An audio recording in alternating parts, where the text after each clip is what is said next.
What's up? What's up? What is up? And welcome to the Dr. Ali Griffith Show, Mindset, Meditation, and Motivation.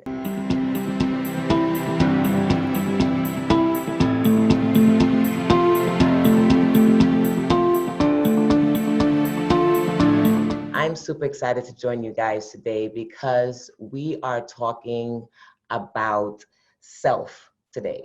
We're going to speak about the whole root of self and the misconceptions that we were raised with, at least I was raised with, when really getting down to the meat and potatoes of spending time with self and whether it's something good, bad, or let's talk about it some more. So before we get started, I want to thank you for being part of my tribe. I want to thank you for listening, sharing this with your people. For those of you that have been leaving comments, I absolutely am fully in gratitude because you didn't have to, but you did. So thank you so much for listening, for watching, for being part of the tribe, going out there and telling others about our show. Yes, it's ours. It's not just me, it's ours. We're doing this together. Getting back to the root of self. Now, as a child, I was taught, and I don't know if this is you, but as a child, I was taught that whenever I did something for myself, I was being selfish. See, I was the only girl for my mom, and raising with my older brother, she would say, you have to share with your brother. I don't know how many of you guys have heard this before. You have to share, you have to share.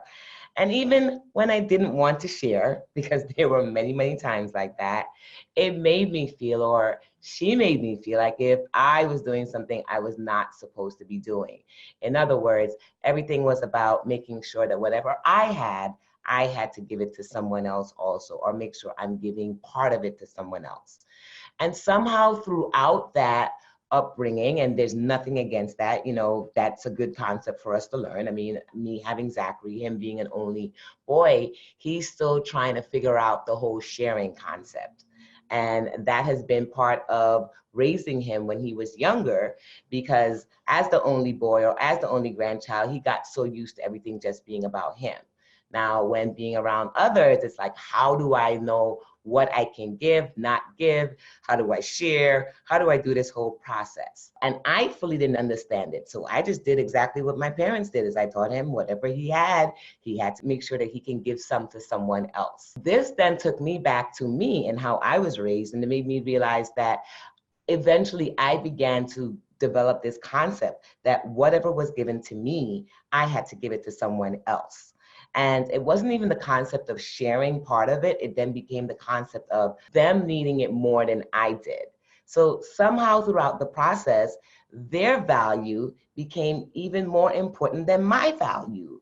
And I didn't realize this growing up. I didn't realize this as I was getting older, but I began to realize it as I'm looking back now and seeing that I began to really lose myself, lose me, when I started valuing others more and what they thought and what they needed. And sometimes I still have that battle between the two until I really started to put more time into self-care and not feeling that self-care has to be selfish. So it began when I started to take my vacations without Zachary or without family members. And I just started to plan my vacations based on places I wanted to go, not thinking about what others needed to do. Now, let's not get it twisted. I was always that person that always felt that I needed to do something with other people. Growing up, just being around other people made me happy. So taking that big step from always being around people to actually planning my first trip. And I think this was Jamaica Carnival, right? For those who don't know, I'm a carnival head. I love soca. I love going to different carnivals. I love being exposed to different types of genres and countries and the way they celebrate life. And I asked my friends at that time, did they want to go to Jamaica? Did they want to go to Jamaica? And no one was saying yes, because everything else at that time was all about Trinidad. So I just decided, you know what? I'm going to stop this putting everything else above me or putting everyone else's needs in front of mine. And I just booked my trip. I booked my room, and I just decided I'm going. I don't care who I'm going with. It's time for me to start going and doing things on my own. Lo and behold, of course, by the time we got there, a few other friends jumped on the mix and it ended up being a shared trip. But the whole gist of it, and that began my whole journey towards making sure that I really started to check within myself to see, okay, is this something that I really want? Am I basing not doing it on others and whether I'm doing it with someone else or whether if they want to do it or not? Or is it something that I just want to do? And if we want to do things out there, if we are noticing that we're doing it alone, that's okay also, because sometimes some things are meant to be done by yourself. So that was the beginning of my self-care journey. And that was the beginning of me making sure that I would plan certain trips that I was interested in going to for the year. Now, it doesn't mean that I didn't plan my family trips, like my trips with my family or my trips with just Zachary for our one-on-one time. But it also made it clear, because of the level of work I do, because of the coaching, the speaking, the professional aspect of what I do as an audiologist and speech language pathologist. And as a parent, as a mom, all of that is a lot of stress or demands on my time, on my energy, and just on me. And if I don't create that space with me, my own development into me, my own time into me, my own energy that I'm putting into me, then I don't do well with giving it to everyone else. So I'm hoping as you're sitting and you're listening this and you're wondering, well, how the heck do I do this thing called taking care of both everyone around me and still making sure I'm taking care of me? Well, realize self-care comes first. And it's not selfish. I'm going to continue saying this. Self-care comes first, and it's so not selfish.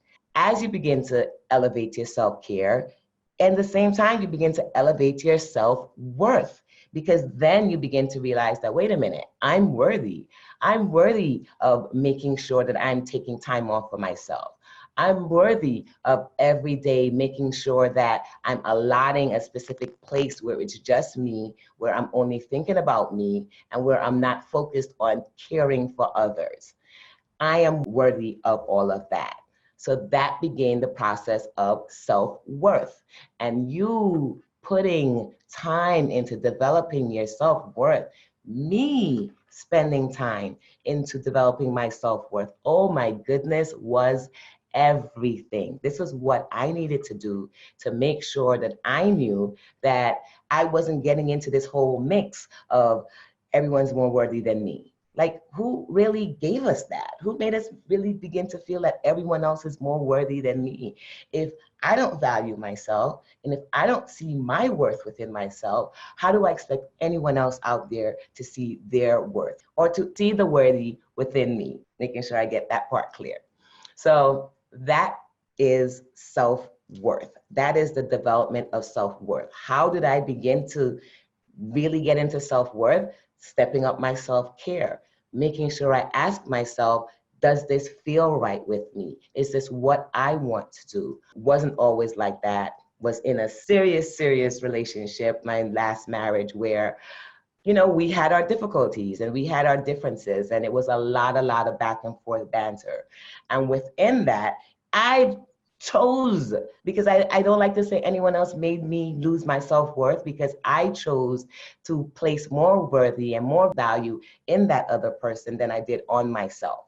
And slowly and slowly and slowly, again, I saw myself being lost, being dissipated. Okay, you're married now, so because you're married, you're supposed to not see yourself anymore, not value yourself anymore, not feel that you are worth more than anything else that's in this duo. If it's you valuing yourself and it's you placing worth into yourself, then that's how others are able to really see your value and see your worth.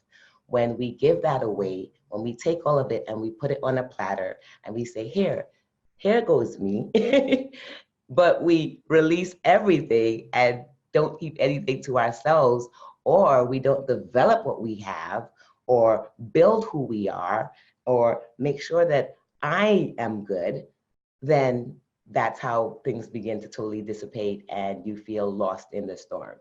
Now, I know a lot of my autism moms are listening to this and they're wondering, how do I continue to do self-care? How do I find self-worth? And how do I move towards more of me when I'm dealing with an extremely challenging situation of having a child that requires so much more? How? Start. Start. Start off your day. This is one of the things that I do, learning, trust me, learning, didn't always do this. One of the things I do now is I make sure I get up a few minutes earlier before Zachary gets up, and I get my meditation time in, or my time to reflect, my gratitude time, prayer time, you can call it whatever you like to do.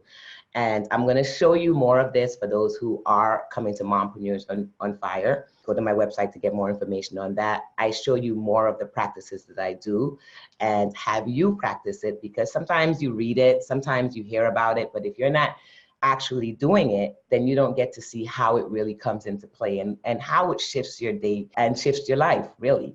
So doing that made me realize that as I began to pour more into me, I became a better parent. I was able to give Zachary a more positive mom. I was able to give Zachary a more connected mom. Because when we get up and we're in array and we're starting our day and we're moving fast and oh my goodness, and many days, you know, there are the days when the alarm goes off late and I do not get the chance to do that. I see the difference in my care. I see the difference in caring for myself throughout the rest of the day. And then I see the difference in caring for him as his mom, because now I'm just like, go get that, go get this, go to get that. You know, like I've totally brought in this new level of chaos. And that's all because I didn't take the time out to realign myself. So self-care is a must. Self-worth is something that you must work on each day. If you can put it in early in the morning, great. If not, then do it at the end of the night. Being in full gratitude keeps you going, you know, being in appreciation of the moment, of the now, of your breath, of the things you have accomplished will help you through the process. And do some of the meditation moments. When you really feel stressed, then drop into meditation and see how could you stop, reshift, realign, create some stillness within you so that you can go back out there and be that super mom that we were created to be. This is all about making sure that we're putting more time into self, for you understanding that self-care, self-worth is not selfish. It is a must. And when we do it more often, when we start to incorporate it more into our lives, then we'll begin to see a different and a brighter self. You'll also begin to have better and deeper connections and relationships with others. It doesn't work the opposite way. It actually works towards the way that it was intended to be. As always, it is always a pleasure to come in and serve you. Make sure you follow or listen to another one of the Dr. Ali Griffith show right after this. There's so many juicy stuff that for you to listen to. For all my guests, make sure you are going to my website, dralligriffith.com, and that you're following me on Facebook, Instagram, Twitter, Pinterest, YouTube, all at dralligriffith.com. It was my honor to serve you. And remember, in all that we do, be amazing in your thoughts, in your words, and in your actions. Peace.